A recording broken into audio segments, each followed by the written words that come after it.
지난 8월 18일 젤렌스키 우크라이나 대통령은 우크라이나군이 점령한 러시아 본토의 면적이 1250제곱킬로미터에 이르며 92개 마을을 통제 중이라고 밝혔습니다. 그 과정에서 우크라이나군이 전략적 기동을 실시해 무려 한개 사단급에 달하는 러시아군을 테트키노에서 코레네보에 이르는 세임강 이남 지역에 완전히 가둬놓고 포위 섬멸할 수 있는 상황을 만들었습니다. 다급한 러시아군은 현재 이들을 구하기 위해 급히 우크라이나 전선에서 되돌린 병력으로 구조작전을 실시하려 하지만 이조차 상당히 어려운 상황인데요. 그런가 하면 지난 8월 13일에서 14일로 넘어가는 깊은 밤 우크라이나군이 개전 이래 사상 최대 규모의 드론 공습을 벌여 러시아 본토에 있는 핵심 공군기지 3곳을 향해 동시에 엄청난 타격을 입혔다는 소식도 있습니다. 일주일 동안 도대체 무슨 일들이 벌어진 걸까요? 전문가는 아니지만 해당 분야의 정보를 조사 정리했습니다. 본의 아니게 틀린 부분이 있을 수 있다는 점 양해해 주시면 감사하겠습니다.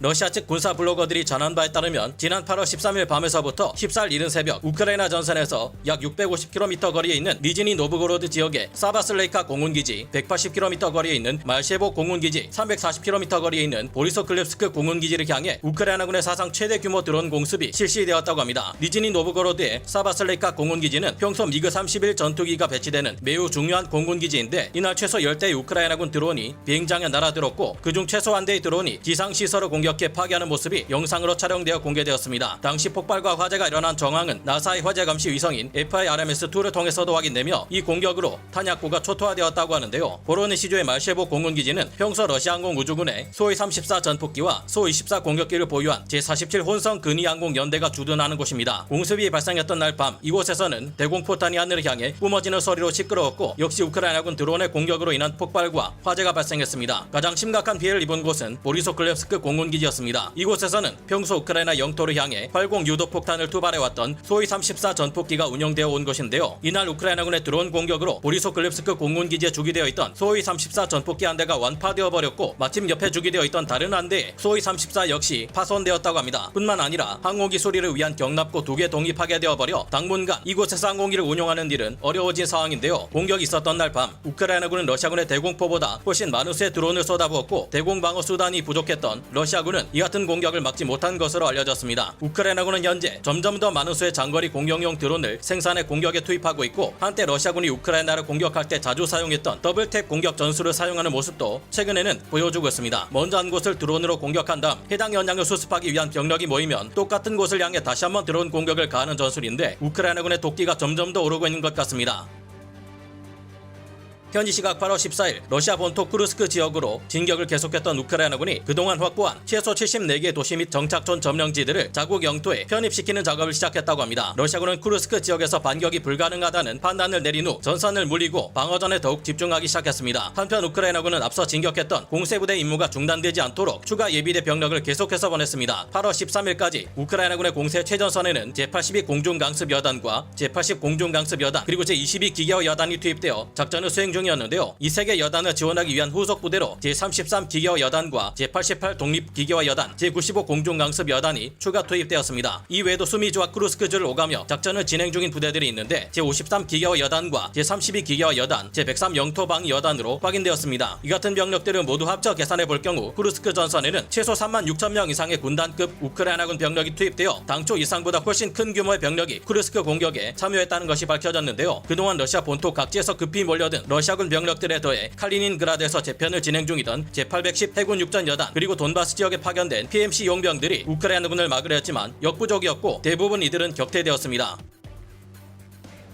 현지 시각 8월 16일 현재 여러 오신트 소식에 따르면 우크라이나군 특수부대 병력들이 러시아 군복과 장비를 착용한 채 러시아 증원군으로 위장해 기만전을 수행하고 있다고 합니다. 우크라이나군이 진격 중인 러시아 코레네보 인근의 올코프카 정착촌 인근의 현지 주민들은 마을에 배치되어 있던 러시아군 수비대 병력들이 우크라이나군의 기만전에 완전히 속아 넘어가 전멸해버렸다고 전했습니다. 8월 16일 우크라이나군은 T-90M 전차와 같은 러시아군으로부터 노획한 전차 및 장갑차, 기타 차량들을 타고 러시아군 군복과 장비를 갖춘 채 마을에 진입했다고 합니다. 이들은 방어전을 진행 중이던 현지 러시아군 부대장에게 자신들이 증원군이라 밝혔고 이에 속아 넘어간 부대장은 마을을 방어하기 위한 러시아군의 계획과 병력들이 어떻게 배치되어 있는지에 대한 현황을 모두 알려줬다고 합니다. 필요한 정보를 모두 얻어낸 해당 우크라이나군들은 한순간 돌변해 마을 주변에 러시아군 진지들과 마을을 파괴하고 건물 안에 있던 러시아군들을 격퇴했다고 하는데요. 이들은 러시아군 부대들을 괴멸시킨 후 주머니에서 우크라이나군임을 알리는 파란색 띠를 꺼내더니 헬멧과 팔에 둘렀다고 합니다. 현지서 전해지는 여러 소식에 따르면 벌써 우크라이나군이 이런 방식으로 점령한 마을들이 꽤 되는 것으로 알려지고 있는데요. 이 같은 기만 선전이 가능한 이유는 현재 이 지역에서 사태를 수습하기 위해 파견된 러시아군의 지휘 통제 체계가 뒤죽박죽이 되어버린 상태이기 때문이라고 합니다. 이곳에는 러시아 정교군과 국가근위대, 연방보안국, FSB 병력과 체첸군 등 여러 부대들이 뒤섞여 있어 사실상 피하 식별이 굉장히 어려운 상태라고 하는데, 이 빈틈을 우크라이나군이 제대로 찌른 것입니다. 덕분에 해당 지역에서 우크라이나군 특수부대원들은 러시아 증원군으로 위장한 채 러시아군 방어 진지를 마구 휘젓고 다니는 중이며, 러시아군은 서로를 믿지 못하는 매우 난감한 상태에 빠져 있는데요. 이처럼 기만전을 수행하는 우크라이나군을 두고 많은 이들이 제2차 세계대전 당시 활약했던 스코르체니 특공대를 떠올리게 한다는 평가를 내리고 있습니다. 상황이 이처럼 더욱 악화되자 러시아군은 쿠르스크 지역을 방어하기 위해 우크라이나 하르키우 전선과 도네츠크 전선에서 공세 투입해왔던 주력 부대들을 대거 되돌려 쿠르스크 지역에 투입하기 시작했는데요. 현지 시각 8월 19일 우크라이나군은 쿠르스크 수자시로부터 서북쪽으로 약 30km 정도 떨어진 전략 거점 코레네보에 진입했고, 이곳 서쪽에서 미처 빠져나가지 못한 러시아군을 둘러싸 포위 섬멸하기 위한 기동을 시작했다고 합니다. 엑세 오신트 소식통 중 하나인 노엘 리포트가 지난 8월 9일 전한 바에 따르면 우크라이나군이 공격한 곳은 수자, 그리고 서북쪽으로 계속 이어지는 유비모프카, 코레네보, 일스크로 이어지고, 여기서 서남쪽에 있는 테트키노라는 소도시에 우크라이나군의 대규모 포격이 가해졌다고 하는데요. 러시아 측 소식통이 전한 바에 따르면 이 테트키노에서는 통신센터가 파괴되었고 인터넷이 마비되었다고 합니다. 본격적인 공격을 위한 우크라이나군의 사전 준비 사격이었던 걸까요? 8월 16일부터 우크라이나군은 이 테트키노 일대에 신규 공세 부대를 투입했고, 이들은 테트키노에서 코레네브로 이어지는 세임강 일대 주요 다리들을 모두 파괴하기 시작했습니다. 세임강은 쿠르스크 주를 지나 우크라이나로 흘러들어가는 길이 748km의 하천이며 3개의 교량이 있었는데, 우크라이나군은 이 다리를 끊어버렸습니다. 세임강에 있던 2개의 교량이 우크라이나군의 하이마스 공격으로 파괴되었고, 8월 19일 새벽에 테트키노에서 코레네브로 이어지는 마지막 다리가 하이마스의 GMLRS 포격을 받고 파괴되면서 사실상 테트키노의 러시아군은 오로지 폰툰 부교만으로 보급을 받아야 하는 최악의 상황에 놓이게 되었는데요. 이 때문에 러시아군이 하루빨리 세임강 일대의 기동로를 복원해서 구조작전을 실시하지 못할 경우 테트키노에서 코레네보에 이르는 남쪽에 포위된 러시아군 병력은 괴멸될 위기인데요. 우크라이나 본토에서 진격하는 우크라이나군 병력과 세임강, 쿠르스크 주로 진격한 우크라이나군은 삼면에서 점점 압박하며 포위망을 좁혀가고 있습니다. 우크라이나군의 공격이 없는 북쪽은 세임강으로 막혀있는 상태인데요. 이 테트키노 지역에는 지난주에 긴급 파견된 러시아군 증원 부대들이 대거 들어와 있는데, 러시아군 제98 공수사단 예가에 제217 근위 공수연대, 바흐무트 전선에서 전투를 치렀던 제200 분리 차량화 소총 여단, 새로 투입된 부대인 제346 차량화 소총 연대, 독전대 역할을 수행하기 위해 투입된 체첸군 아흐멧 대대 병력의 일부가 그들입니다. 이들은 현재 우크라이나군에 포위되어 보급로는 물론 퇴로까지 다 막힌 채 고립되어 버린 상태입니다. 해당 지역의 러시아군 병력들은 세임강에서 폰툰 부교를 통해 필사적으로 탈출 작전을 시도하는 중이지만, 우크라이나군 포병의 격렬한 포격과 드론 공격에 의해 모두 파괴되어 버리고 현재는 퇴로가 모두 막혀버린 상태입니다. 상황이 워낙 절망적이어서 그런지 해당 지역에서 포위된 러시아군은 될 대로 되라는 식으로 나오고 있다는데요. 해당 지역에서는 인근 상점을 약탈해서 얻은 보드카를 마시고 술에 취한 채 길거리를 아무렇게나 활보하는 러시아군 장병들이 늘어나고 있답니다. 그런가 하면 가지고 있는 무기를 버린 채 우크라이나군 진영에 투항하는 러시아군 병사들이 늘고 있고, 독전대 역할로 투입된 체첸군 병력들이 이를 뒤쫓는 일이 여러 곳에서 계속 보고되고 있습니다. 상황이 이렇게 되자 그동안 하르키우 방면에서 공세를 실시해왔던 러시아군 제47 근위 전차 사단 예하, 제272 차량화 소총 연대, 그리고 제144 분리 차량화 소총 사단 예하, 제488 차량화 소총 연대, 제72 분리 차량화 소총 여단 등의 병력들이 투입되어 코레네보 일대에 갇힌 러시아군 병력을 구해내기 위한 작전을 준비 중인데요. 이들은 세임강 이북 지역으로 들어가고 있지만, 여기서 세임강 이남 지역으로 들어가는 교량들이 우크라이나군의 공격으로 모두 파괴되어 버린 상태라 이들의 구조 작전도 쉽지 않은 상태입니다. 이 지역에서 우크라이나군이 최대한 많은 러시아군 포로들을 얻게 될 경우, 이는 향후 러시아와의 협상에서 자국 포로들을 구해내기 위한 대단히 좋은 협상 수단이 될 것이기에 큰 전과를 거뒀다고 말하지 않을 수 없을 겁니다. 이 같은 상황을 통해 우크라이나가 최대한 유리한 협상을 이끌어낼 수 있을지 지켜봐야겠습니다. 감사합니다. 영상을 재밌게 보셨다면 구독, 좋아요,